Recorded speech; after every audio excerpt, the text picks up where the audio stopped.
ডিভোর্সের পর নতুন প্রেমে হাবুডুবু ইপসিতা। কার সাথে চলছে প্রেম? ইন্ডাস্ট্রির অন্দরে এখন কান পাতলেই অভিনেতা অভিনেত্রীদের সম্পর্কে নানান গুঞ্জন শোনা যায়। নতুন জল্পনা আরো এক অভিনেতা অভিনেত্রীকে ঘিরে। শোনা যাচ্ছে অভিনেত্রী ইপসিতা মুখোপাধ্যায় অভিনেতা ইন্দ্রাশিস আচার্য নাকি একে অপরের প্রেমে পড়েছেন। এর আগে অর্ণবের সঙ্গে মন দেওয়া নেওয়া হয়েছিল ইপসিতার। তারপর আইনি বিয়েও করেছিলেন তারা, কিন্তু এরপরই শোনা যায় তাদের দুজনের বিচ্ছেদের খবর। অন্যদিকে ইন্দ্রাশিসও বিয়ে করেছিলেন সৌরভী তরফদারকে। 10 বছরের প্রেমের সম্পর্কের পর বিয়ে করেন তারা, কিন্তু সেই বিয়ে টেকেনি 2 বছরের বেশি। আলোচনা আলো ছায়া ধারাবাহিকে একসঙ্গে কাজ করার সময় অর্ণবের সঙ্গে সম্পর্ক তৈরি হয় ইপসিতার।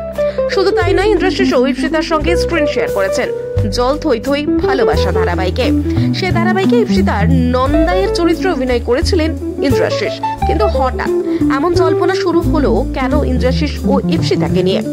জানা যাচ্ছে সম্প্রতি অভিনেতার জন্মদিনে একটি পোস্ট করে ইপসিতা শুভেচ্ছা জানিয়েছিলেন, আর সেখান থেকেই শুরু হয়েছে জল খোলা। তবে সংবাদ মাধ্যমকে এ প্রসঙ্গে ইপসিতা জানিয়েছেন তাদের মধ্যে এরকম কিছুই নেই। দুটো মানুষ একে অপরকে শুভেচ্ছা জানিয়ে ছবি পোস্ট করলেই তাদের মধ্যে সম্পর্ক তৈরি হয় না। এইসব আলোচনা না করাই ভালো।